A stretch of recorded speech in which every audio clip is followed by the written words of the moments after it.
Wa tu'izzu man tasya wa tuzillu man tasya. Masya Allah. Allah SWT jelaskan kepada kita dalam ini ayat seolah Allah berbicara dengan kita ini, mengingatkan kita Al-Quran ini kan kalam Allah, Al-Quran ini perkataan Allah. Maka ketika kita membaca Quran ini, yakini Allah sedang bicara dengan kita. Seperti orang tua kita menasihati kita, seperti guru kita, kiai kita menasihati kita. Yakini ketika kita baca Quran, kita ini sedang berkomunikasi dengan Allah. Allah sedang menyampaikan satu berita, baik berita gembira ataupun berita tentang azab. Ya kan, Allah ini mengingatkan kita. Bismillahirrahmanirrahim. Nahmaduhu wa nusalli ala rasulihil karim. Allahumma salli ala sayyidina Muhammad wa ala ali sayyidina Muhammad. Dengan pertolongan dan kasih sayang Allah Subhanahu wa ta'ala, kembali diamanahkan dan dipilih lagi kita buat satu amalan yang mendatangkan keridhaan Allah Subhanahu wa ta'ala.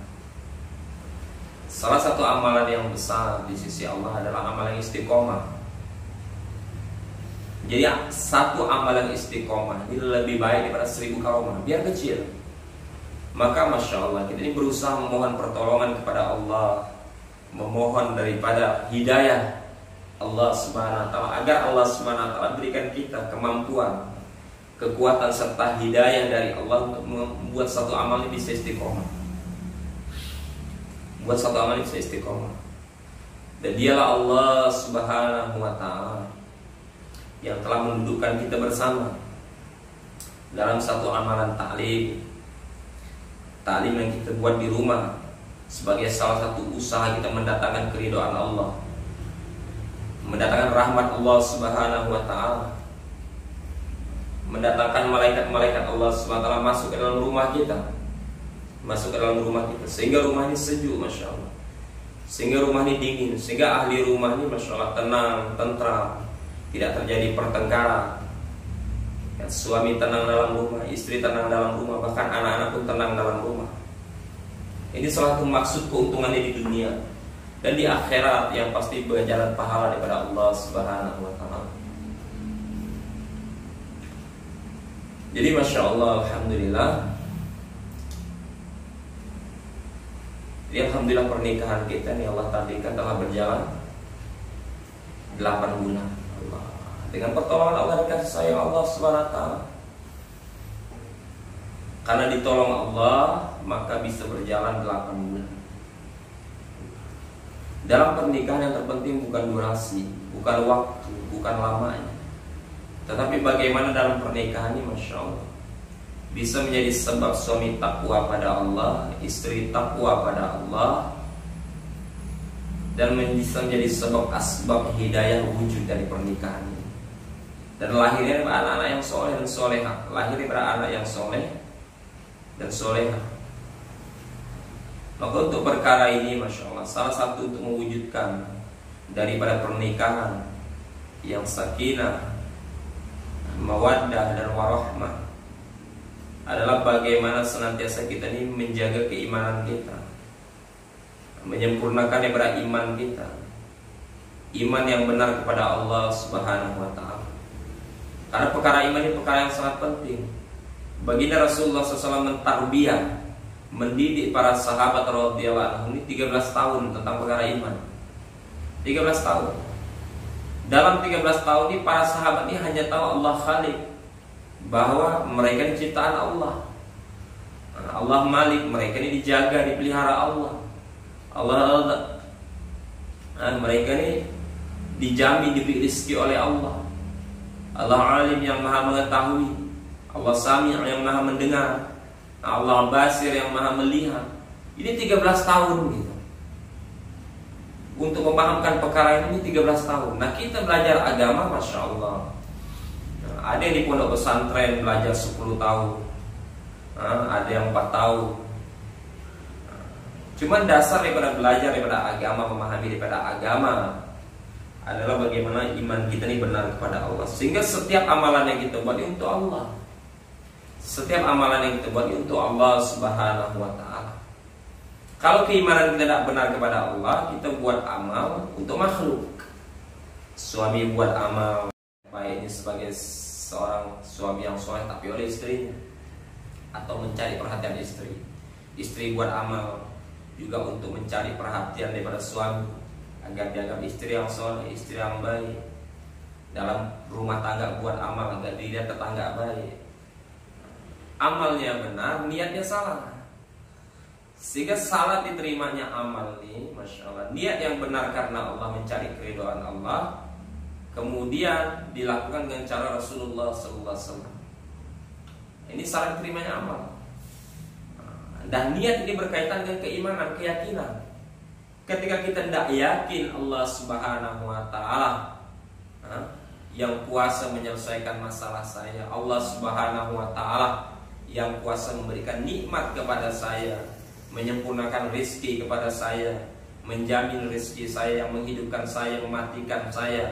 Allah Subhanahu wa Ta'ala senantiasa melihat, mendengar dan mengetahui keadaan saya, serta saya seorang hamba dan Allah Subhanahu wa Ta'ala seorang raja.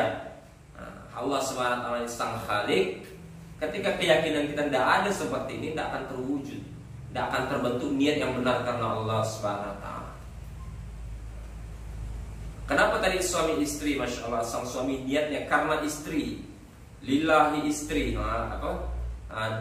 semua ini untuk istri, demi istri. Dia beramalnya demi istrinya agar dianggap baik oleh istrinya. Karena apa? Karena iman daripada suami tadi belum benar, keyakinan daripada suami tadi belum benar, belum yakin adanya Allah Subhanahu wa Ta'ala yang maha menjamin. Sebenarnya keyakinan yang benar seorang suami istri, Masya Allah, suami yakin ketika dia melakukan satu amalan yang bisa mendatangkan ridhonya Allah, maka ketika Allah ridho, Allah Subhanahu wa Ta'ala yang akan menumbuhkan rasa cinta istrinya kepada suaminya. Ketika Allah tidak ridho, Allah tidak suka, Allah marah, maka Allah Subhanahu wa Ta'ala cabut rasa cinta istrinya kepada suaminya. Jadi cinta ini letaknya di hati, dan pemilik hati adalah Allah. Yang mengkaruniakan cinta Allah, yang mengkaruniakan sayang Allah. La ilaha illallah. Ini hendak kita tumbuhkan lagi keyakinan, keimanan kita benar-benar niat mencari keridhaan Allah Subhanahu wa Ta'ala. Jadi begitu juga seorang istri, Masya Allah. Ketika dia yakin, dia tidak perlu cari perhatian suami, mencari daripada pujian suami atau pujian orang. Yang pasti cari perhatian Allah, cari cintanya Allah, cari ridhonya Allah. Ketika Allah ridho dengan saya karena amal saya di dunia saya sebagai seorang istri, maka mudah bagi Allah. Allah tanamkan cinta kepada suami saya, Allah jaga hubungan pernikahan saya, sehingga masih Allah SWT amanahkan 8 bulan berjalan. Masya Allah. Ini karena apa? Karena kekuasaan Allah. Sebagaimana Allah firmankan dalam Quran, Qulillahumma malikal mulki tu'til mulka man tasha' wa tanzi'ul mulka mimman tasha' wa tu'izzu man tasha' wa tuzillu man tasha' biyadikal khair innaka 'ala kulli syai'in qadir. Jadi dalam surah Ali Imran, Masya Allah, ayat 26-27 ini menjelaskan bagaimana hebatnya Allah, kuasanya Allah, segala sesuatu dalam genggaman Allah. Nah, jadi kulillahumma malikal mulk, katakanlah bahwa kekuasaan kerajaan ini milik Allah Subhanahu wa Ta'ala. Allah yang mengamanahkan pernikahan, ya kan? Allah yang mengamanahkan kesehatan, Allah yang mengamanahkan kelancaran rezeki. Allah Subhanahu wa Ta'ala yang memberikan amanah ketenangan dalam hati. Semua dalam kekuasaan Allah, dalam genggaman Allah. Tutil mulka man tasha wa tanzi'ul mulka mimman tasha. Dan Allah ini kuasa memberikan amanah pernikahan lama seumur hidup di dunia sampai di akhirat kepada siapa yang Allah kehendaki. Dan Allah juga kuasa mencabut ini amanah pernikahan hanya di dunia saja, atau hanya semasa hidup di dunia, tidak disatukan di akhirat, atau hanya 1 bulan, atau hanya 1 tahun, atau hanya 10 tahun. Ini dalam kekuasaan Allah ini. Bila masa saja kekuasaan Allah ini tanpa batas, tak terbatas. Dimensi waktu, masa dan lain tidak terbatas. Allah kuasa hari ini nikah, besok berpisah, dalam kekuasaan Allah. Hari ini nikah, ya kan, bersatu selamanya di dunia, kemudian dipersatukan kembali di akhirat dalam surga Allah. Ini dalam kekuasaan Allah Subhanahu wa Ta'ala. Wa tuzillu man tasha wa tu'izzu man tasya wa tuzillu man tasya. Masya Allah. Allah SWT jelaskan kepada kita dalam ini ayat, seolah Allah berbicara dengan kita nih, mengingatkan kita Al-Quran ini kan kalam Allah, Al-Quran ini perkataan Allah. Maka ketika kita membaca Quran, yakini Allah sedang bicara dengan kita. Seperti orang tua kita menasihati kita, seperti guru kita, kiai kita menasihati kita. Yakini ketika kita baca Quran, kita ini sedang berkomunikasi dengan Allah. Allah sedang menyampaikan satu berita, baik berita gembira ataupun berita tentang azab. Ya kan, Allah ini mengingatkan kita. Jadi Allah SWT katakan dalam surah Al-Imran tadi, wa tu'izzu man tasya wa tuzillu man tasya, kata Allah.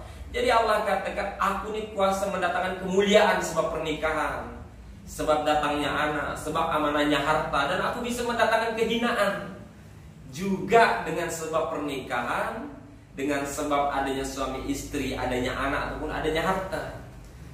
Dan kita lihat realita kehidupan kita di dunia ini, Masya Allah. Kita lihat bagaimana keadaannya, berapa banyak hari ini yang mulia sebab pernikahannya, sebab adanya suami hidupnya jadi mulia, sebab hadirnya anak, datangnya pertolongan Allah Subhanahu wa Ta'ala, sebab dia manahkan harta, malah mudah dia mendekat kepada Allah, beribadah kepada Allah. Tapi tidak sedikit hari ini, Masya Allah, sebab Allah titipkan amanah kepada dia, malah membuat dia hina. Membuat dia hina, na'udzubillah min zalik. Berapa banyak hari ini sebab pernikahan yang terjadi dalam kehidupan dia malah membuat dia terhina. Masalah terjadi karena adanya pernikahan. Sebelum nikah tidak ada masalah, setelah nikah terjadi banyak masalah. Berapa banyak hari ini waktu tidak punya anak, Masya Allah, tenang-tenang hidupnya, begitu punya anak, na'udzubillah, jadi banyak masalahnya. Yang masalah anak kena narkoba, yang masalah anak ini mencuri ini dan lain sebagainya, Masya Allah. Sehingga asbab hadirnya anak malah mendatangkan kehinaan untuk dia di dunia. Begitu juga harta benda. Dulu tidak punya mobil, tidak punya rumah, tidak punya apa-apa, Masya Allah, tenang hidup dia, nyaman hidup dia, mudah taat pada Allah. Tapi ketika Allah SWT amanahkan harta benda, ada mobil, malah mudah maksiat, na'udzubillah, berzina, ya kan, kemudian ke tempat-tempat maksiat. Ketika Allah SWT amanahkan rumah, malah menjadi orang yang sombong dan lain sebagainya. Ini mudah bagi Allah. Apa yang Allah berikan bisa menjadi sebab kemuliaan, apa yang Allah SWT berikan bisa menjadi sebab kehinaan. Tinggal kita lihat ketika kita bermaksiat kemudian diberikan nikmat oleh Allah Subhanahu wa Ta'ala, berarti nikmat ini bentuknya bisa jadi asbab kehinaan untuk kita. Ketika kita taat diberikan nikmat oleh Allah Subhanahu wa Ta'ala, bisa jadi untuk memuliakan kita. Dan Allah jadikan dalam surah ini, Masya Allah, Allah akan memberikan rizki kepada siapa yang Allah SWT kehendaki tanpa batas. Kemudian Allah SWT sambung dalam ayat berikutnya, di ayat 27-nya, ya kan, tulijul lail fin nahar wa tulijun nahar fil lail. Masya Allah, Allah jelaskan kehebatan dia nih. Setelah Allah memberikan segala sesuatu pada kita, amanah-amanah Allah SWT pada kita, dan hidup kita dalam nikmat ataupun dalam masalah, dalam azab ataupun dalam hukuman, Allah jelaskan untuk merubah siang jadi malamnya aku bisa, kata Allah. Mudah bagi Allah. Siang dirubah jadi malam, kemudian merubah kembali malam menjadi siang pun mudah bagi Allah. Ya kan? Menerbitkan matahari dan menenggelamkan matahari. Kemudian selanjutnya Allah katakan untuk mematikan orang yang hidup, Allah SWT kuasa. Untuk menghidupkan yang mati pun Allah SWT kuasa. Tadi mematikan makhluk yang hidup Allah kuasa, menghidupkan yang mati. Contohnya apa? Telur. Telur ini berasal dari benda makhluk mati atau benda mati. Telur ini tidak apa, tapi dengan kekuasaan Allah, dari telur tadi bisa jadi asbab keluarnya ayam. La ilaha illallah. Maka Masya Allah, kita tidak perbaiki lagi dalam amalan pernikahan kita, di keyakinan kita tidak perbaiki pada Allah. Iman kita tidak kita perbaiki pada Allah. Apakah cukup dengan hari ini? Apakah cukup dengan 1 bulan? Apakah cukup dengan 1 tahun? Masya Allah. Iblis la'natullah alaihi mengganggu dalam pernikahan. Tidak ada lain diganggu, tidak mengganggu harta kita, tidak mengganggu kesehatan kita, tidak mengganggu daripada rezeki kita. Yang iblis ganggu iman kita. Yang ditargetkan dari iman. Bagaimana iman seorang suami dikacau, rusak, berkurang. Bagaimana iman seorang istri ini rusak, kacau, berkurang. Karena ketika iman telah lepas dari suami atau istri, maka dia akan bermudah bermaksiat pada Allah. Suaminya ketika keluar daripada rumahnya, Masya Allah udah bermaksiat. Istri saya ngawasin saya paling di rumah, ditinting, dilihat, kemudian paling HP saya diceknya. Setelah dia keluar rumah bebas, sebebas. Jadi setelah dia keluar rumah merasa bebas. Karena apa? Tidak merasa ternyata yang maha melihat Allah, yang merasa maha memberikan azab ketika dia bermaksiat Allah, maha memberikan masalah ketika dia berbuat dosa Allah. Ya kan? Dia merasa karena istrinya yang maha memberikan masalah, bisa ngomel-ngomel, bisa ngamuk-ngamuk, bisa bertengkar dalam rumah. Kemudian yang maha memberikan kesusahan istrinya kalau sampai berantakan pernikahannya, karena imannya rusak. Tadi ini yang ditinting iblis, yang ditargetkan iblis. Bagaimana suami mengimani istrinya? Takut kepada istrinya. Nauzubillah, Masya Allah. Suami takut istri masuk neraka. Suami yang takut pada Allah Subhanahu wa taala masuk surga. Begitu juga istri. Kalau imannya dah rusak nih, diganggu oleh iblis, dikacaukan oleh iblis, ya kan, dengan amal soleh yang dirusak, amal maksiat dipermudah, Masya Allah, sehingga iman istri rusak. Jika istri mudah bermaksiat pada Allah, ada suaminya soleh, Masya Allah, yang dibuka di handphonenya YouTube tentang agama, YouTube tentang masak. Begitu ngilang ya satu langkah lakinya di rumahnya, mulai titik Facebook, yang muda-muda, yang ganteng-ganteng, yang keren-keren, sehingga berawal dari melihat yang bukan mahram dia tadi. Akhirnya ketika suaminya pulang kayak monyet dilihatnya. Yang di Facebook tadi ganteng benar dilihatnya. Allah Akbar, mulai cetan, ya kan, nge-like foto dulu di Facebook, kemudian messengeran, hai, tinggal di mana ya, sehingga terjadi maksiat. Nauzubillah. Alhasil endingnya hancurnya pernikahan, tadi. Dan ini merasa sukses, iblis merasa sukses. Makanya penting menjaga keimanan. Istri ini merasa dilihat Allah, diawasi oleh Allah Subhanahu wa taala. Meskipun suami saya tidak ada di rumah, tidak melihat saya, tidak mengawasin saya, tapi Allah melihat saya kok saya bermaksiat nih. Ya kan, karena saya diamanahkan istri yang solehah itu menjaga kehormatan diri dia, menjaga harta daripada suami dia. Ya kan, kalau saya bermaksiat, maka Allah akan marah dengan saya. Kalau Allah marah dengan saya, bahaya, dicabut cinta suami dengan saya. Kalau dah cinta suami dicabut dengan saya, mulai suami untuk menikah lagi.